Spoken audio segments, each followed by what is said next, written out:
Hello, welcome to Jason the Old Millennial. My name is Jason, speaking to you here in my bedroom in the great state of Kansas.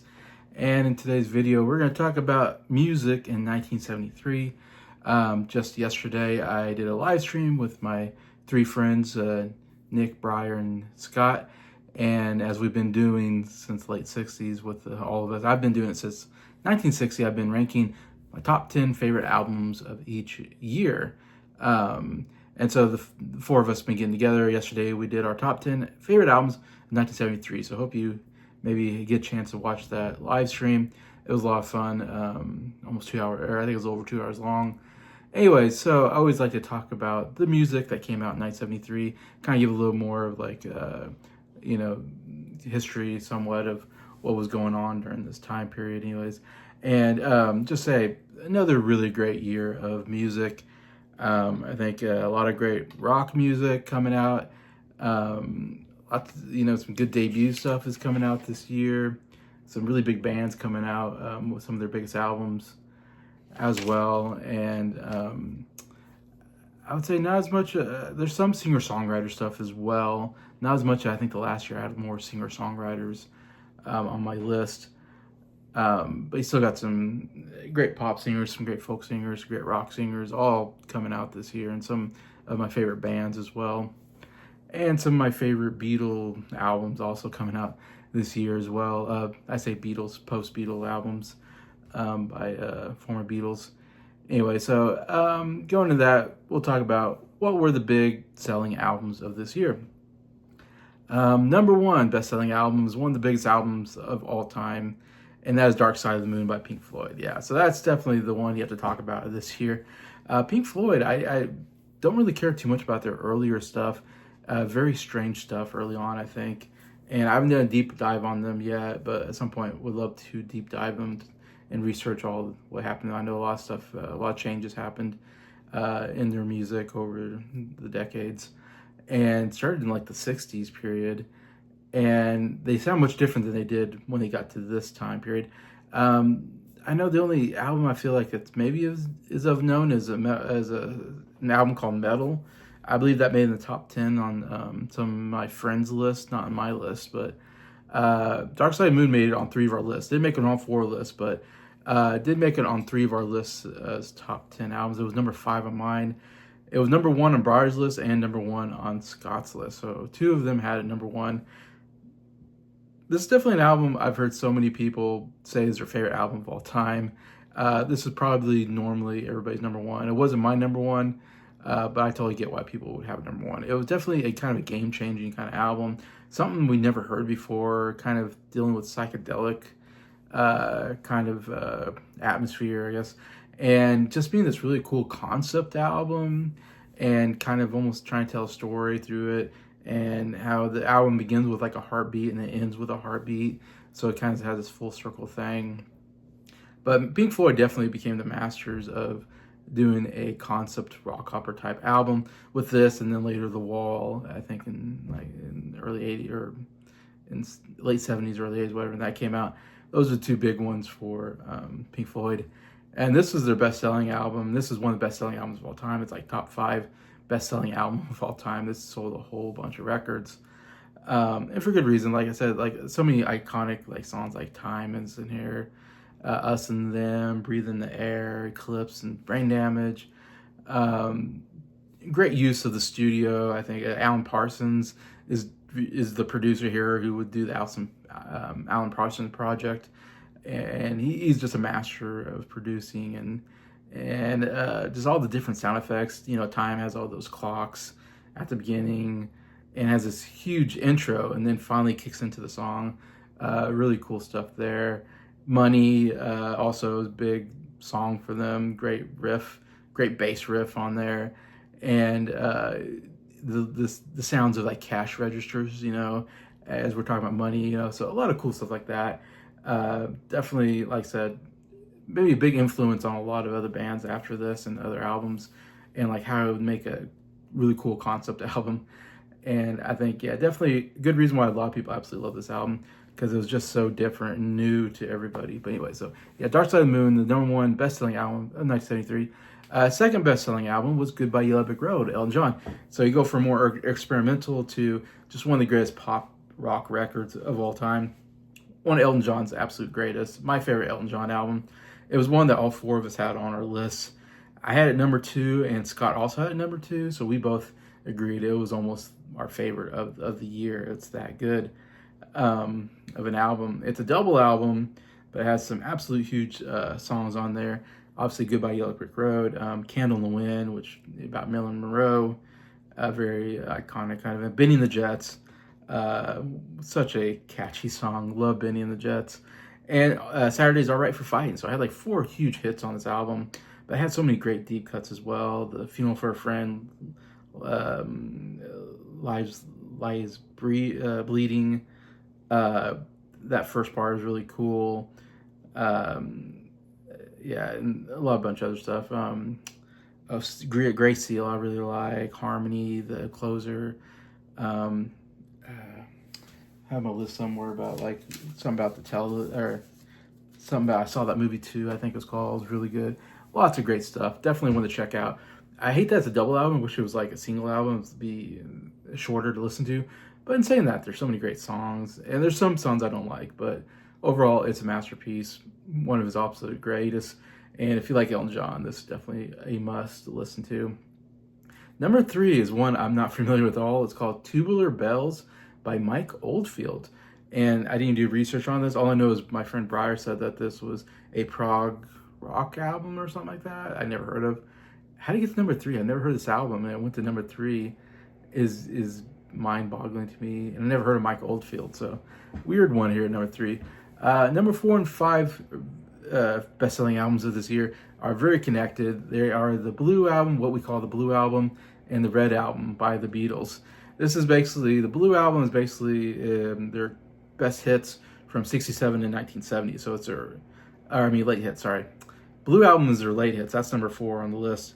So it's 67 to 70. So it covers like all their big hits in the late Beatles period. And then the Red Album, which number 5, was all their big hits from 62 to 66. So if you get the Red Album, Blue Album, man, you got the best Beatles songs of all time. It's a really great best of Beatles, that you can get. And I remember my dad, I think, had this on CD when I was a kid. And I used to listen the heck out of the Blue Album, the Red Album, as we call them. I don't have them today. I always want to get them, but they're kind of expensive because they're long albums. Because there's a lot of songs. I mean, so many songs that fit on a greatest hits. I mean, and the Beatles' greatest hits is the greatest hits of all time. Obviously, I do have the number 1 album, which has all their number 1s. That's a great album as well. But I do need to get Blue Album, Red Album at some point, because I could not. I know they remastered it recently and they added some stuff and they changed it around, and they added Now and Then, the new single that came out a couple years ago, onto the Blue Album, I guess. So I need to check that out at some point again.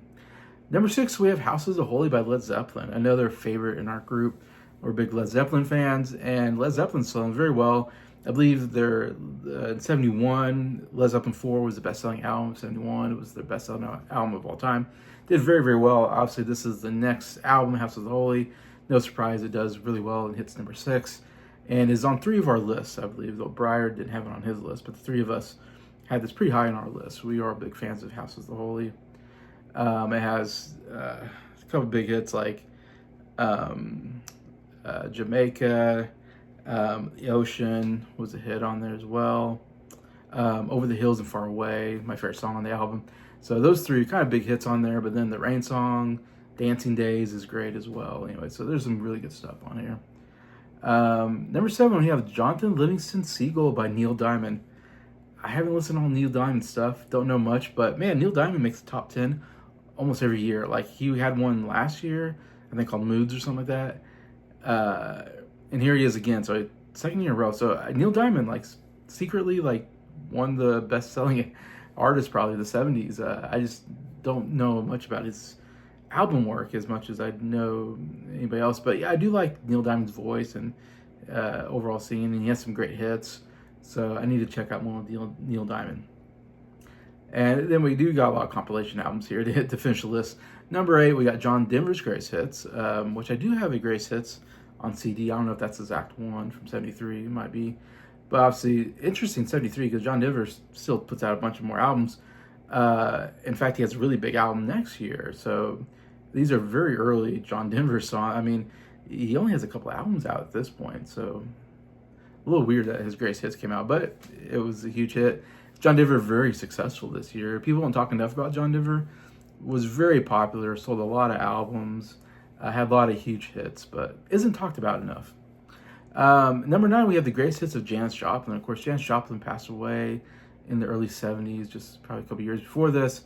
I don't know a lot about it. She had some big hits that I like. Pearl was like her big album. Besides that, I don't know that she had a lot of hit songs in her solo career before she passed away young at 27. But anyways, but still, she's kind of almost has a cult following, so it's here at number 9. And then we finish out our top 10 at number 10 with the Carpenters singles 1969 and 1973. So another kind of greatest hits of the Carpenters. And I actually do own this on vinyl. I have this on vinyl. I bought it. So I think I bought it at the used vinyl store, and it's really good. I mean, it has their biggest hits. I haven't really liked the Carpenters album so much, but I do like their hit songs or singles. So this is a good album to get if you just want to get their singles, their best stuff anyway. So that is number 10. So that's the top 10 best-selling albums. And then we'll talk about what was nominated for Grammy. It's a really weird list to me. Again, I always say this about the Grammys. The winner for Album of the Year is Inner Visions by Stevie Wonder. Definitely one of his biggest albums, and in fact, Nick and Scott both had it really high on their list. I think Nick had second, maybe, favorite, and yeah, he had second favorite. Nick had it like third or third favorite, yeah. So those two had on their list. Me and Brian didn't have on our list, but I know I always hear this one and another one that's going to win Album of the Year later on. Not forgetting the name of the album. Song in the Key of Life is the one I'm thinking of. I know those are like the two that everybody talks about. Inner Visions, Songs in the Key of Life. For me, Stevie Wonder, I'm not into his music. It's a little too R&B and funk. I'm not into that style, but if you're into that style, evidently this is super, super popular. Obviously, the Grammys loved it enough to give it Album of the Year. So yeah, I don't want to say it's like, it's fine. I mean, it's a big album for Stevie Wonder. So many other great albums out there that came out this year, but that's fine at that one because Stevie Wonder's a great artist. So we got some other nominees this year. We got Behind Closed Doors by Charlie Rich. That's not one any of us talked about on our list. Don't know anything about Charlie Rich either. I think he might be a country singer. I'm not sure. So I don't know anything about this album. Here's a weird one to me. The Divine Miss M by Bette Midler. Yeah, Bette Midler. And this is an album that I even kind of listen to. And I do like Bette Midler's stuff. Her hits are really good. She has a great voice. So I definitely need to check it out. I don't know. I didn't see it on any list, so I didn't put it on my list to listen to. But Bette Midler, I don't know what the big song here is on this one. I have to check it out at some point. And then we got Killing Me Softly with his song by Roberta Flack. Very interesting, Roberta Flack. Another singer nobody really talks about, and I don't hear a lot about her, but evidently was really big for a couple years here because I think Killing Me Softly with his song won the Grammy for Song of the Year for like this year. And then like the very next, she won like Song of the Year 2 years in a row. Like this one. And then, like the first time I saw his face or something, the first time I saw something like that, one also. And they're good songs. They're just a little slow and a little boring. Roberta Flack, good singer, but I can't say I've ever been really into her style of music. But I said, did very well for at least these like 2 years that she won Grammys and all that. And Killing Me Softly was this song. I knew it from another group later in the 90s. Made this a very popular. Lauryn Hill, I know, was the lead singer of this group, and it was very popular. It's a good song. I like it. I don't know much about the album. And then we finish it with There Goes Rhymin' Simon by Paul Simon. So we can say this about the Grammys. They love Stevie Wonder and they love Paul Simon because they seem to nominate them every year. In fact, Bridge Over Troubled Waters, of course, won Grammy Album of the Year for Simon & Garfunkel. Here they get nominated. He's going to win 2 more Grammys for Album of the Year, so they're going to be coming up later on. So his albums do very, very well for the Grammys. And Stevie Wonder, he's going to go on this huge win streak in the Grammys here, starting with Innovisions. So glad to see There Goes I'm Simon. That is a great album. That's actually on my list. That was my 4th favorite album of 1973. Absolutely fantastic, like singer-songwriter album. Some of my favorite stuff is like Something So Right. American Tune's my favorite Paul Simon song, and that's on there as well. But yeah, absolutely fantastic. So glad to see it here.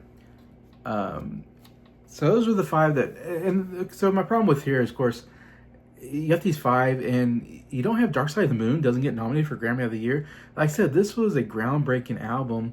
It's one of the greatest selling albums of all time. I mean, it was huge. It was the best selling album when it came out here in '73. So it's like, how do you have an album that's so... I obviously, at the time, they didn't know how maybe iconic it was going to be in the future, how much we're going to talk about now, and how many people absolutely love that album. But it's crazy that did not get nominated. I mean, did the Grammys have something against Pink Floyd or against psychedelic music maybe, or just against experimental albums? I don't know. So that's crazy that didn't get nominated. And then also Goodbye Yellow Brick Road, that was the 2nd best-selling album of the year. Elton John is huge. He puts out like 5 or 6 #1 albums in a row. I mean, this guy's huge in the 70s, just one of the biggest stars of all time. Goodbye Yellow Brick Road is just a masterpiece album, his probably greatest album of all time with 4 huge hits. That didn't get nominated for Grammy Album of the Year, so I'm like, what does a Grammy have against Elton John? And he also puts out Don't Shoot Me, I'm the Piano Player, which is also a decent album as well, and has a really good song on that one, if I remember right. I don't know if it was Daniel, I think might be in that album, which is a great song. So it's insane to me that those 2 albums especially, didn't make it in here, didn't beat out Behind Closed Doors or The Divine Miss M. You know, it's like, come on, you got 2 iconic albums here. And then House of the Holy, I think you have to give it to that too. I mean, that's an absolutely amazing album. That doesn't get, and Led Zeppelin always, they're one of those bands that Grammys never nominate for anything. Like, they never won 1 Grammy, I don't think. I don't know, they don't like the psychedelic rock and the hard rock, I guess, or stuff the Grammys still haven't come around to. They still love, Stevie Wonder, more R&B, pop, funk stuff, I guess. They're on to more pop stuff at this point, but yeah, they still haven't turned the page for other stuff. So maybe they're just too old to, that music's too loud or that's too weird. I don't know, but definitely some misses there for them, in my opinion. And I'll just mention some other albums I think that need to be mentioned from this year that made a big impact. I want to talk about Band on the Run. That's the big one here. It does get nominated for Album of the Year for the next year, 74, which is interesting. So I guess I do have to give Grammys some credit. At least they get nominated Paul McCartney, which definitely deserves it. Band on the Run, my favorite album of 1973, and one of my favorite. It's my 4th favorite album of all time. I absolutely love Band on the Run, and I'm a big Paul McCartney fan, of course, and I'm a big Beatles fan and all that. Yeah, what an absolute masterpiece album. Again, I keep using that word, but with Band on the Run and Jed on there, 1985 Closer, Bluebird, No Words, it's Mamunia. So many amazing songs on that album, and all 4 of us had it on our list too. So that was one of the only ones I think we had was Goodbye Yellow Brick Road and Band on the Run. All 4 of us had it on our list, so we all agreed that was one of the best albums of 1973. I had #1 as well. So yeah, that's definitely one to check out if you haven't. Quadrophenia is, if you're, amongst Who fans, that's a big album for them. It's another double, kind of like Tommy, a double album that's a rock opera. It's funny, I think it's a very boring album. I love Tommy. I don't like Quadrophenia, but I've only heard it a couple times. But my other 3 friends, all 3 of them had it on their top 10, and Nick had #1. It was Nick's favorite album of the year. So definitely they gave it a lot more love than I did. But it's a long album. It's a rock opera. It's a hard album to get into, but those who like it, they love it. They love that style, I guess. I have to note that Queen came out with their debut album. Of course, we're big Queen fans. I didn't have it on mine, though. I like the album. It's an honorable mention. My other 3 friends had Queen on their top 10. So yeah, and to me, there's so many other great Queen albums that are going to come out in the 70s. I definitely will be talking about a lot. But it's a decent debut. Like I said, I give like an 8 out of 10. It's one to check out, I think. It's not a lot of huge hits on it or anything. Sabbath, Bloody Sabbath. Another good Black Sabbath album. I had it in my top 10. Surprisingly, I had 2 Black Sabbath albums in a row. Volume 4 in 72, and then Sabbath, Bloody Sabbath. And those have been my 2 favorite Black Sabbath albums I've heard so far. It's during, of course, the Ozzy Osbourne period, kind of the big period here. Again, it's obviously Black Sabbath. It's heavy hard rock music, which I'm not usually into, but I actually kind of really enjoyed this album. Like I said, it's my favorite. Sabbath, Bloody Sabbath. That song, it just rocks. But I do appreciate like just how good their guitar playing is, and Ozzy has a unique voice. I really kind of enjoy it at times. But I don't know if that was a big hit, but it's a really good rock album. Made 3 of our lists. Only Scott didn't have it on his list, but me, Briar, and Nick, all 3 of us had it on our top 10. So I'd say Black Sabbath, definitely check out Volume 4 and Sabbath, Bloody Sabbath. Those are 2 like the best albums I think to get into Black Sabbath so far for me. That can be enjoyed by somebody who's not into hard rock. Those 2 kind of were enjoyable. Another album to mention is Mind Games by John Lennon. Very good John Lennon album. It was interesting because in 71 he had my favorite John Lennon album, Imagine, which is absolutely great. Really great songs on that. And then he follows it with probably one of his worst albums, Sometime in New York City. We all agreed that's like maybe his worst album of all time. And Yoko sings on it. Yoko is absolutely horrible when she sings. And there's even a live part of the album that's really terrible. And it's very political. It's all about politics and stuff like that. Because John loved being political. That's a big thing for him at this time period. So it was like that really bombed, that album. And so someone must have told him, maybe one thing, don't have Yoko ever sing on an album if you want to sell an album. That's going to kill your album more than anything, Yoko Ono singing. So first off that. Second off, maybe get away from all the heavy politics, maybe, and just do like a really good, John Lennon pop rock album. And that's what we get with Mind Games. Mind Games is a really good album. It was on my list and Nick's list of our favorite albums, and it's my second favorite John Lennon album, right? Of all time. Again, no Yoko Ono on it, no super political stuff on there, and not any big hits except for Mind Games, but there's a lot of good stuff on there. My friends, I know some of them are bigger fans of Genesis at this period. Selling England by the Pound was the album that came out this year. No big hits. It's a prog rock album. I wasn't into it as much. Another album I think that's worth saying is Pronounce Lynyrd Skynyrd. Lynyrd Skynyrd's debut album. It was on my list, and it was on Briar's list, and I think it was on Scott's list. So 3 of us had it on our list. It's the best Lynyrd Skynyrd album I've heard. I mean, it closes with Freebird. I mean, come on. So it has an incredible closer. But also, Tuesday's Gone is great. And Give Me 3 Steps is a really good rock song. And Simple Kind of Man, that's an incredible song as well. So it had some really good, well-known hit songs from Lynyrd Skynyrd on the debut album. So, and I'm not a big Lynyrd Skynyrd fan necessarily, but I say definitely check this album out. It's definitely like their best album, at least in my opinion. So definitely one to check out. Desperado, really great Eagles album. That's the second album. I put it on my list. Scott had it on his list as well. I liked it a lot better than their debut album. I wasn't as into, but this, again, it's still kind of in their country kind of rock style, which I'm not as into as later on they get more out of the country and more just rock music. But it kind of works on this because there's a theme on Desperado. It's all Western theme. Dueling Dalton is really good. Tequila Sunrise, amazing song. And Desperado, the title song, is really good too. Saturday Night, Outlaw, man, I think. There's some really good stuff on that album. So definitely check out Desperado from Eagles as well. And I'll even throw out Ringo. Ringo's third album, I think, is his best album, probably most successful album.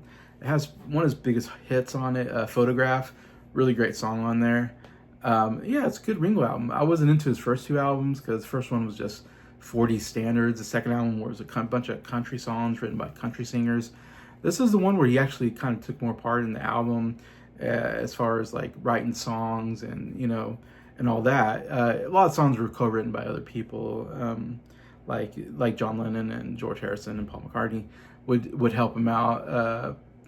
Poor Ringo, just not the strongest songwriter or singer or anything like that, but they do come out with a album that really fits them, I think, with this third album. You're 16 was a kind of hit cover song on here, and I'm the Greatest is a really good song as well. So yeah, definitely check out Ringo. One of his, I think, is probably best album. So that's kind of just talking about some of the albums definitely to check out from 1973. I'm going to end with just talking about some major events that happened in this year. So we start off on February 2nd. The Midnight Special makes its debut on NBC. Big music show showcasing all the big artists doing their hit songs. So I know that was a big deal at the time. April 16th, Paul McCartney has his first solo television special called James Paul McCartney on ABC. If you don't know, Paul McCartney's real name is James, and Paul's his middle name. So his name's really James McCartney, but he goes by Paul McCartney. I actually saw this documentary the other day called Man on the Run about Paul McCartney on Amazon.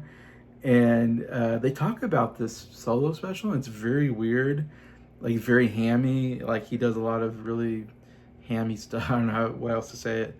Kind of cringy, kind of hokey, kind of special, kind of weird.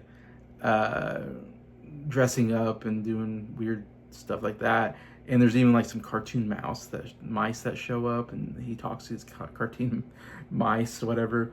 Yeah, so very strange stuff anyways, but I thought that was interesting. We're talking about Led Zeppelin from May 4th to July 29th. They went on a U.S. tour, and they broke the attendance record at the Tampa Stadium set by the Beatles. So Led Zeppelin, I mean, if you say the band that had the biggest impact maybe of the 70s is Led Zeppelin, as far as rock music, I mean, their albums, maybe the best-selling albums of the decade, and their tours were the best-selling tours of the decade. They were breaking all kinds of records like this one, so I thought that was notable. June 30th, Ian Gillan quits Deep Purple. So Deep Purple making their big album was Machine Head. I think it came out maybe the year before. And I know my friend Briar, he knows a lot more about Deep Purple than I do, and he can tell you everything about Deep Purple. I didn't know this, but they went through a bunch of different singers throughout their... I just knew Ian Gillan as kind of the big singer on Deep Purple, but he quits here in 73, so he wasn't in there that long, it doesn't seem like. And they go through a bunch of other different singers, evidently. And definitely check out Briar's Music Showcase, because he can definitely go through the history of Deep Purple really good. On July 3rd, David Bowie retires his stage persona Ziggy Stardust. So Ziggy Stardust kind of starts this big glam rock phase only a couple years before this, I think, with the Ziggy Stardust album. And he kind of dresses up as this character with a lot of makeup and stuff. But doesn't last till 73, and then I guess decides to undo that. And he does take up, I think, different personas during the decade. So he always likes being a character. But anyways, that was his biggest character, Ziggy Stardust. July 13th, the Everly Brothers break up as a group. And they break up in pretty good fashion as Phil smashes his guitar on the last show that they do, as to say, yeah, we're not playing anymore. I think ever since then, they never played together, I don't think ever again, which is crazy because they're brothers, How do you break up when you're family? But it was one of those unfortunate things where, it happens all the time where brothers don't get along and they break up, and we don't, the Gallagher brothers did that for a long time until they reunited. The Fogerty brothers of CCR had trouble as well. It seems to happen a lot, but unfortunately, the Everly Brothers broke up, and I don't know if they ever mended fences during the rest of the year, and I'm sure they might have both passed away by now.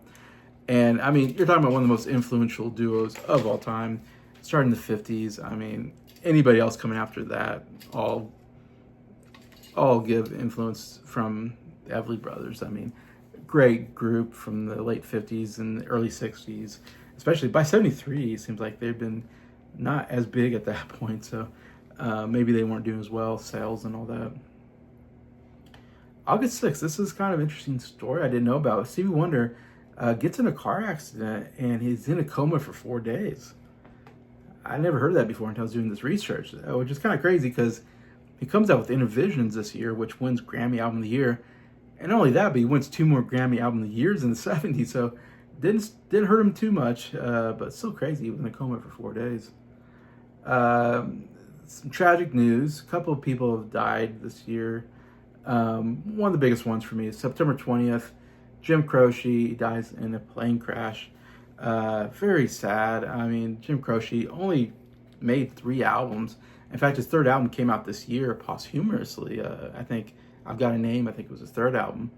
I think he came out with 3 albums in like 2-year span. Like he came out with 2 of them, I think in 72, and then like 1 here in 73 or something like that. So he just started getting famous. I feel like he just started making an impact in music and had so many big hit songs and so many memorable songs.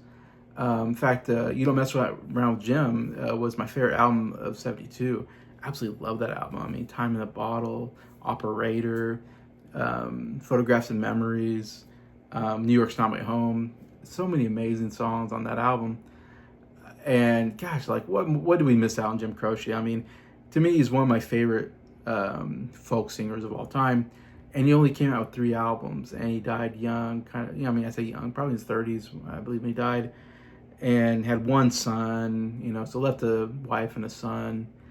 Unfortunately, these plane crashes seem to happen from time to time.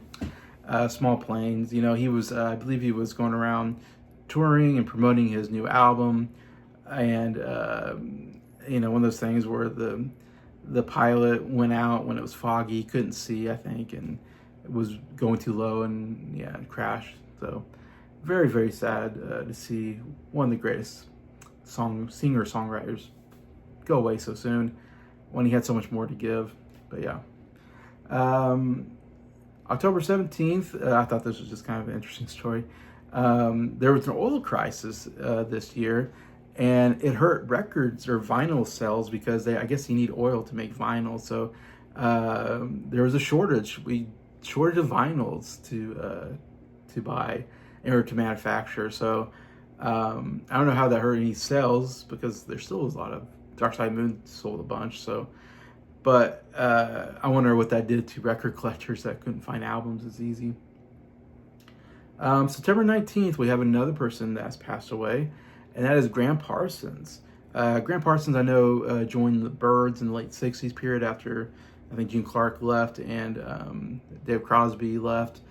He came in, I think, to play guitar and piano, and he was with them for a little while with the Byrds until he left, and then he went with the Flying Burrito Brothers, kind of 2 major, but he's very well known as, like, being a, someone who influenced country rock and stuff like that. Interesting, when he was with the Byrds, he really turned the Byrds into more of a country group. With Sweetheart of the Rodeo is the Byrds' most country album they ever made, and a lot of that thanks to Graham Parsons, who he's more country than I think Roger McGuinn was, or and all that. So anyway, so that's some of the stuff he did, big impacts anyways. But the way he died and what happened is the crazy story of all. He died of morphine alcohol overdose, which is weird. You don't usually hear about morphine overdose as much, as other drugs. But evidently he loved to go to Joshua Tree, which is in Southern California, and he loved to take psychedelics, or is that the right word? Yeah, psychedelics. He loved to get, psychedelic and hallucinate, and just lie there, I guess. And Joshua Tree must be more of like a desert area, I think. And he would say he saw UFOs and stuff like that. So he would hallucinate a lot of stuff. But that was his favorite thing to do. It seemed like to chill out, is to go to Joshua Tree and get high. Anyways, he was with some friends. They were out there, and he drank a bunch of alcohol, like a bunch of tequila. And then they went back to a hotel, and he met a woman or something like that who he bought morphine off of, evidently. And she gave him some morphine, and he overdosed on it. And they tried to keep him alive, but they called the ambulance and everything, but he was dead by the time they got there. So very unfortunate for him. And it goes even further than that. Of course, they buried him. His father wanted to bury him like you normally would.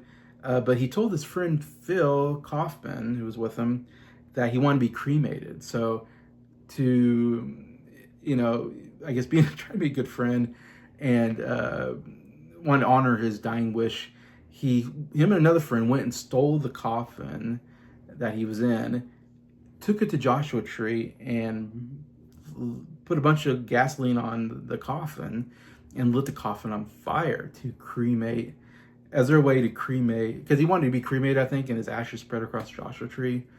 And so his friend, yeah, just insane. I mean, the idea to steal a coffin with a dead body in it and then light it on fire. Of course, they got in big trouble, got arrested for stealing the coffin and all that. And then they had to take the remains that were there and bury the remains. So he still got buried in the end, just all burnt up, I guess. Anyway, so crazy, crazy story. The last story I'll talk about, or last thing happened, is on November 20th. Keith Moon, who's a heavy drinker, drug user, and he would have this problem of passing out during concerts. Interesting enough, John Bonham had the same problem with Led Zeppelin. He would pass out from all the drinking he did, during a concert. And of course, they wanted to keep going, so they had to get somebody to come on stage to finish the set. So yeah, Keith Moon passes out in San Francisco, and they get somebody from the audience named Scott Halpin, who was 19 years old, comes out of the audience, finishes the show with The Who, which is absolutely insane. How do you, obviously you can't do what Keith Moon does, but of course Keith Moon probably wasn't the drummer he used to be at this point. He probably lost some of that with all the drugs and alcohol, but still, to go on at 19 years old and perform with The Who, one of the greatest rock bands of all time, it's just a crazy story. But anyways, that's the last story I'll talk about, and then I'm just going to mention some great debut bands this year. Like I mentioned, Queen had their debut album here. Aerosmith also debuted this year. I think their debut album's called Aerosmith. I mentioned Leonard Skinner. Their pronounced Leonard Skinner came out this year. Really good stuff there. 10cc, Bachman Turner Overdrive came out with the debut. Barry Manilow also of note. ABBA coming out with their Ring Ring, which I really like that album. It came very close to making my top 10. It's not known as one of their good albums, but I really like Ring Ring. I think it's a good one. And then also Bruce Springsteen also came out with his debut album this year. So really, really good groups and artists that will make impact later on. So anyways, that's all I have to say for 1973. Thank you to anybody watching this video. I hope you enjoyed it. Maybe learned something about this year in music and kind of give you some perspective of what was going on and what was the big bands and artists and albums coming out this year. So fun going through this year and all the music. Anyways, so saying that, thank you so much for watching this video. Thank you so much for liking it. And thank you to all my subscribers for supporting the channel. I appreciate you all, and I hope you have a good day.